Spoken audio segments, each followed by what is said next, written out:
Some spiritual lives are preserved in icons, pilgrim roads, and public miracles. Hegumen Nikon Vorobeev was preserved in something quieter, letters. He did not become known because he built a movement or sought attention. He became known because people kept returning to his words when they needed sober counsel. Behind those letters was a man who had searched philosophy, passed through Soviet persecution, served small parishes, and taught that the safest road to God was not self-display but repentance. Nikon was born Nikolai Nikolaevich Vorobeev in 1894 in the Tiver region, in a peasant family. He was not a simple anti-intellectual figure. He studied, searched, and wanted truth with unusual seriousness. In 1914 he finished school in Vyshny Volochyok and entered the Psychoneurological Institute in Petrograd. But the question pressing on him was larger than a career. What is man for? What gives life meaning? In the summer of 1915, according to the Orthodox Encyclopedia account, he passed through a deep spiritual crisis and found faith in God. This is what makes Nikon compelling for a modern viewer. He did not reject thought because he was afraid of it. He searched through thought and discovered that thought alone could not save him. Philosophy could name problems. Science could describe the world. But neither could heal the heart, forgive sin, or teach humility before God. His path moved from abstraction toward prayer, from argument toward repentance, from the wish to understand everything toward the harder task of becoming truthful before Christ.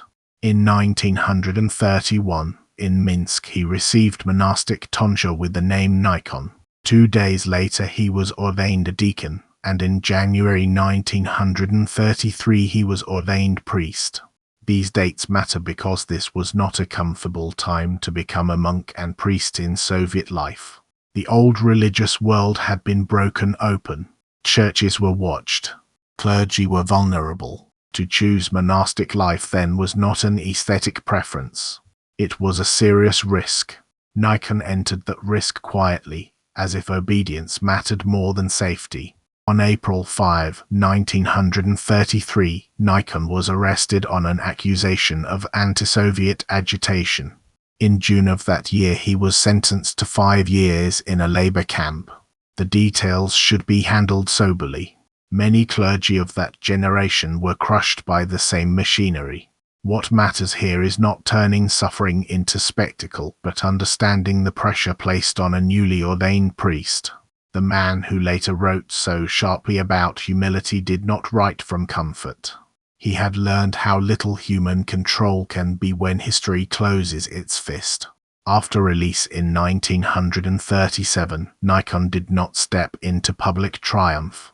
He returned to ordinary, fragile life. For a time he worked outside priestly service. Later, in 1944, he returned to ministry, serving in Kozsk, Belev, Efremov, Smolensk, and finally Zhizhatsk.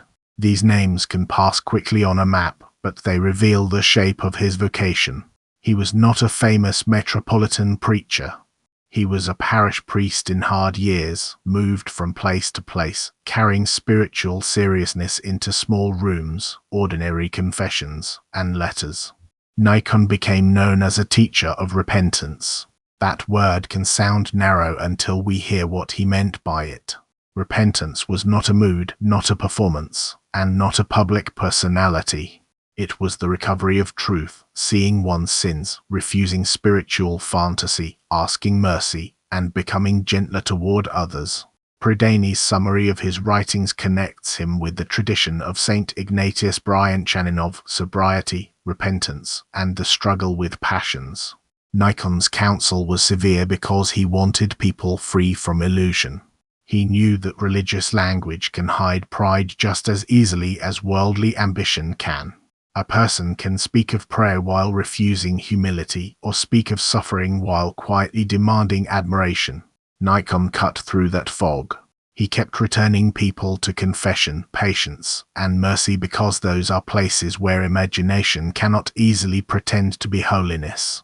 The linked Russian video series is built around one of Nikon's most striking themes: do not reveal yourself to everyone. This is not a call to coldness. It is spiritual caution.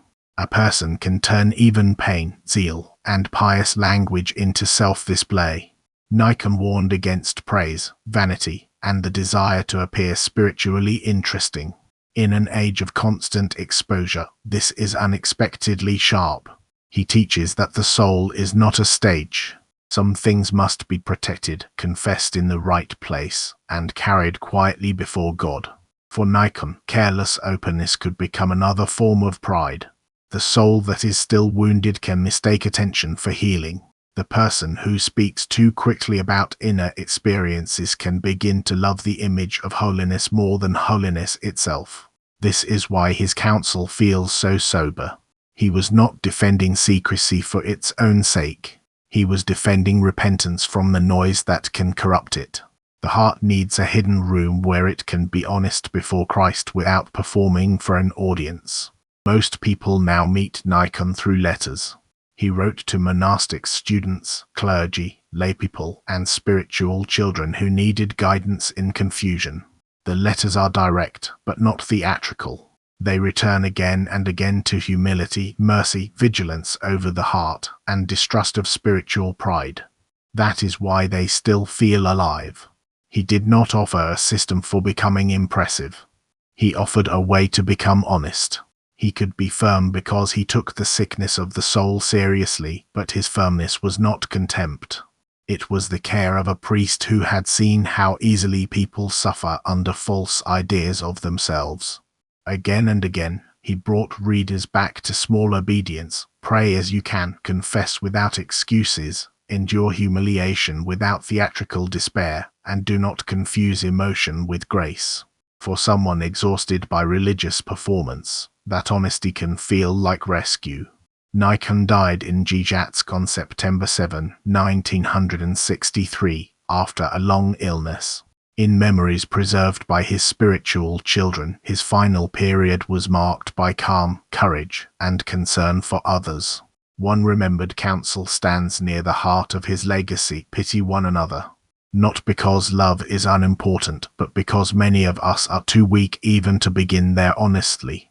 Pity is the first lowering of the heart toward mercy. It is the moment when we stop treating another person as an obstacle, a disappointment, or a theological problem, and begin to see a wounded human soul standing before God. That was the shape of Nikon's repentance: sober, hidden, and sentimental, and merciful. He had searched philosophy and passed through persecution, but his final wisdom was not complicated. Be truthful. Be humble. Do not perform your spiritual life. Ask mercy and show mercy where you can. This is the saints' stories of holiness, suffering, courage, and grace. This channel needs your support. Please subscribe. Thank you for watching, and may God bless you.